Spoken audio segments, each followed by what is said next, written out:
अरब सागर के किनारे बसा एक छोटा सा मछुआरों का गांव था, काला पानी। गांव वालों ने वर्षों से एक नियम बनाया हुआ था, सूरज ढलने के बाद समुद्र के पास कोई नहीं जाएगा। कहते थे कि रात होते ही समुद्र के अंदर से किसी जीव की चीखें आती हैं, जो सुनने वाले को अपनी ओर खींच लेती हैं। कई लोग गायब हो चुके थे और उनकी लाशें कभी नहीं मिली। लेकिन अर्जुन 22 साल का एक निडर लड़का इन कहानियों पर विश्वास नहीं करता था। उसे लगता था कि ये सब सिर्फ डराने की बातें हैं। एक दिन अपने दोस्तों से शर्त के चक्कर में वो आधी रात समुद्र किनारे पहुंच गया।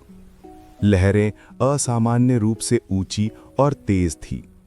हवा में अजीब सी सड़ांझ थी, जैसे कोई मृत शरीर सड़ रहा हो। अर्जुन ने टॉर्च समुद्र की तरफ फेंकी और वो तुरंत बुझ गई। अचानक पानी से एक लंबा काला हाथ बाहर आया, फिर दूसरा और फिर पूरा शरीर।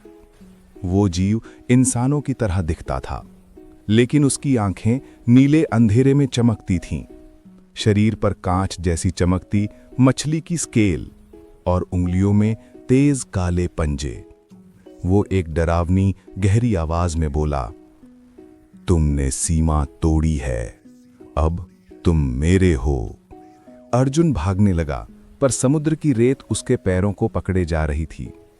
चीखते हुए उसने देखा कि जीव के पीछे सैकड़ों छोटे छोटे कंकाल जैसे जीव भी पानी से बाहर आ रहे थे। उनके शरीर से काला धुआं उठ रहा था। अगली सुबह गांव वाले समुद्र किनारे पहुंचे, जहां अर्जुन के कपड़े पड़े थे लेकिन शरीर नहीं, और समुद्र की लहरों में दूर से आती एक डरावनी फुसफुसाहट सुनाई दी, एक और आत्मा मेरी हुई। उस दिन के बाद गांव ने समुद्र को हमेशा के लिए बंद कर दिया। लेकिन जब भी आधी रात को हवा तेज चलती, लोग अब भी सुनते हैं चीखें और पानी में उछलती परछाइयां।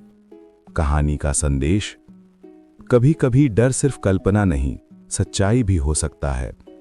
प्रकृति की सीमाओं का सम्मान करना जरूरी है। Subscribe now.